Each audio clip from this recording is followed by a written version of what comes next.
Hey there.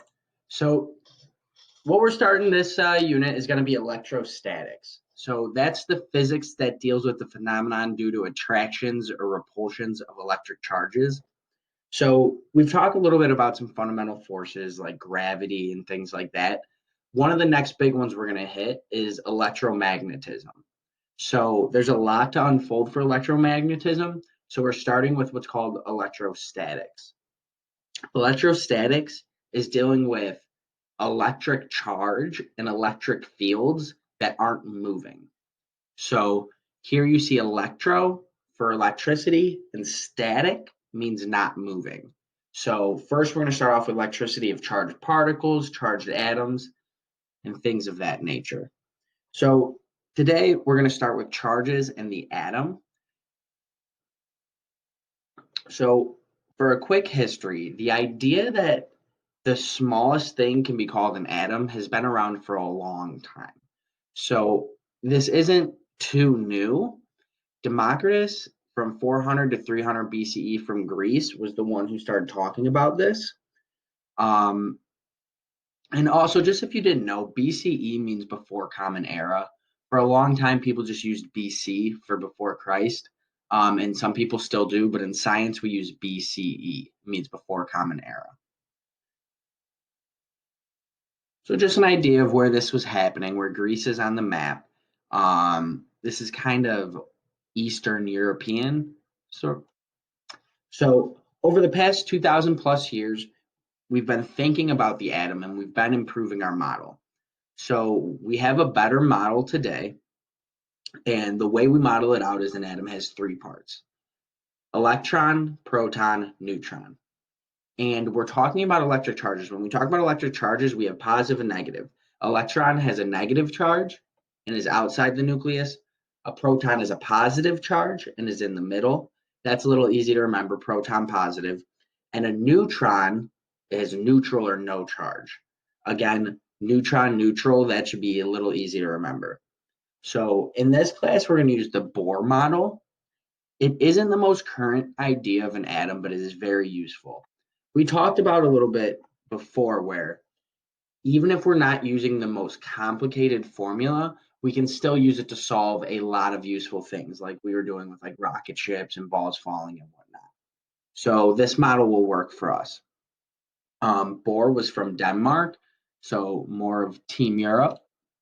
So Denmark over here is a little west of Greece. All right. So to talk about Bohr's model of the atom. So the center is your protons and neutrons. The center has a net positive charge. And then flying around on orbits around there are the electrons with small negative charges. A few things to know. This atom, the way the picture doesn't represent it right because it's mostly empty space. Think of it like a very, very, very small center and then things flying way on the outside of it. Almost think of it like the sun and the asteroid belt.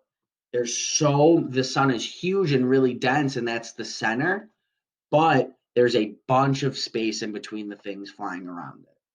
So that's important when you start thinking about like material structure of things. So, and it's also important that knowing that there's a densely packed center and small electrons on the outside, these electrons can get ripped off and transferred between atoms. If you took chemistry, that means you were talking about like chemical reactions and things like that. What a chemical reaction is just atoms trading electrons. They don't really ever trade this middle part that comes into nuclear reactions, but we're going to mess with electrons being traded. So, what do we need to know? We need to know opposite charges attract. So, if I have one positive atom, one negative atom, those would pull together. The same charges repel, positive, positive, those would push apart. Repel means to kind of push apart. So, electrons are negative, and since they are on the outside of atoms, they can join or leave. Protons are positive and are in the nucleus, so they cannot move. So, again, the center stays where it's at. the outside can trade electrons with other atoms and whatnot. A few more things you need to know, and these first two things are tricky. It's a little tough to wrap your head around because we're talking about moving a negative charge. So if I'm an atom and I gain an electron, I would become more negative. So even though I'm gaining something, that something is negative. If I gain an electron, that's more negative. If I lose an electron, I'm losing something, but I become more positive because what I'm losing is negative. So those first two things are a little tricky. Having an uneven number of protons and electrons gives the entire object a charge. So most atoms naturally are neutral. So you have like 8 protons, 8 electrons. If there's an uneven number of those two, that's what gives an atom its charge. So an atom with 8 protons, 8 electrons, that's not going to attract or repel anything. But say now I have 8 protons and 7 electrons. Now that's a charged atom. Now we can start worrying about the electric force happening between objects.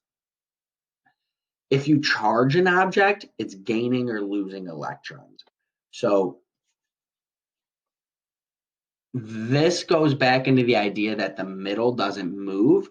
So when an object becomes charged, you're not changing the protons, you're changing the electrons.